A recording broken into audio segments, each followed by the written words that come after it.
बहुत बहुत आशीर्वाद साधुवाद। आपने देखा होगा सुबह हमारे मेला क्षेत्र में बहुत बड़ा दुष्प्रचार फैलाया गया और छोटी सी घटना को बहुत बड़ी घटना दिखाया गया, जिसके लिए हम सब दुखी है। ऐसा नहीं करना चाहिए था। और जब हमें ज्ञात हुआ कि इतनी बड़ी घटना नहीं घटी है, देखे जो अनहोनी होनी थी वो हो गई। अब उसके लिए क्या किया जाए। अब मैं यही कहना चाहूंगा, अब जितने भी हमारे संत महात्मा है, अभी तुरंत हमें समय मिलेगा और हम सब दिव्य भव्य रूप से हम अपने नागाओं के साथ, अपने महामंडलेश्वरों के साथ, पूरे जो हमारे भक्तगण है सबके साथ अपना स्नान करेंगे। ऐसा मेरी मेला प्रशासन से वार्ता हो रही है। देखिए अभी समय मिलने वाला है और मैं समझता हूँ कि एक बार भीड़ कम हो जाए, भीड़ के कम होते हुए ही हम स्नान के लिए रवाना हो जाएंगे।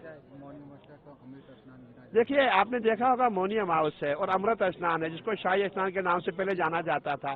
और इस समय माना जाता है कि इस समय जो हमारे जो पितृदोष होता है, और पितृदोष के लिए आज हम पितरों के लिए तर्पण करते हैं, दान करते हैं, पुण्य करते हैं। और जो आज स्नान करता है उसको मोक्ष की प्राप्ति होती है। यश कीर्ति यम यम कामेत कामम, जो जो हम इच्छा करते हैं, जो जो हमें चाहिए उसकी इच्छा करने से हमें पुण्य का फल प्राप्त होता है, ऐसा माना गया है। और जहाँ गंगा यमुना सरस्वती का मिलन है, और आपने देखा होगा यहाँ गंगा यमुना सरस्वती का मिलन है, परंतु आपने महाकुंभ में देखा होगा यहाँ पूर्व पश्चिम उत्तर दक्षिण चारों दिशाओं के जितने भी सनातनी है सभी यहाँ है। हमने देखा पूरे विश्व के सनातनी यहाँ है। हमने ये भी अनुमान लगाया 12 से 15 करोड़ की संख्या में श्रद्धालु प्रयागराज में है। तो इतना बड़ा महाकुंभ है और इसको आयोजन करना इतना आसान नहीं है। इसीलिए मैं समझता हूँ दुर्भाग्य से जो घटना हुई है वो घटित हो गई। अब हमें आगे कार्य करना है, हमें अपना स्नान करना है और हमें ऐसा संदेश देना है, ना भूतो ना भविष्यति, न कभी ऐसा महाकुंभ हुआ न कभी होगा। इससे हमें काम करना है। अमृत स्नान में स्थान मिलेगा?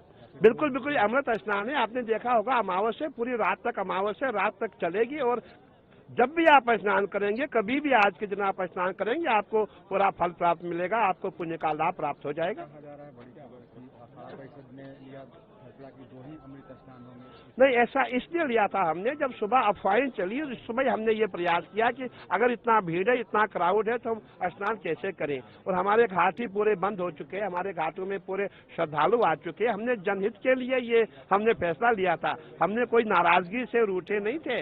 हमने जनहित के लिए, सर्वहित के लिए, संत बड़े परमार्थी शीतल जिनके अंग, तपत भुजाए और की दे दिए अपना रंग। हम तो संत है, हम जनहित में काम करते हैं, सर्वहित में काम करते हैं। इसीलिए हमने कहा था अगर इतनी भीड़ है, हम अपना इतना वैभव जुलूस नहीं ले जा सकते, इसलिए हम स्नान नहीं करेंगे। जब मेरी मेला प्रशासन से बात हो गई, जब सच्चाई सामने आ गई कि लोगों ने दुष्प्रचार किया है, इतनी बड़ी घटना नहीं थी जो लोगों ने इसको बनाया गया। आपने देखा होगा जब भी हमारे सनातन के महापर्व होते हैं तब हमें क्या किया जाता है, ट्रेंड किया जाता है, हमें बदनाम किया जाता है, हमें प्रयास किया जाता है कि जैसे जो शत्रु हमारे होते हैं वो कैसे हमें बदनाम करें। और आपने देखा होगा जब हम यहाँ आए थे तब से आज तक पूरे विरोधी हमारे पीछे लगे हैं। कोई कहता है गंगा में पाप धोने गए हैं, कोई कहता है गंगा में स्नान करने से पापी हो जाओगे, कोई कहता है बीमार हो जाओगे, कोई कहता है वक्फ बोर्ड की भूमि है। कहने का तात्पर्य है कि जितने भी लोग हैं, जितने विरोधी है, सब पूरा महाकुंभ को बदनाम करना चाहते हैं।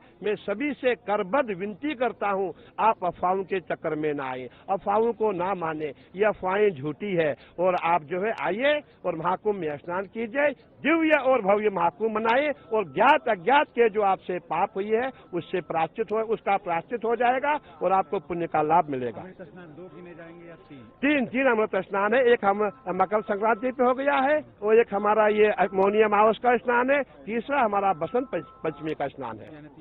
तीनों अमृत स्नान पूरे अखाड़े करेंगे, पूरे श्रद्धालु करेंगे, जो भी देश विदेश से यहाँ आए। हर हर महादेव।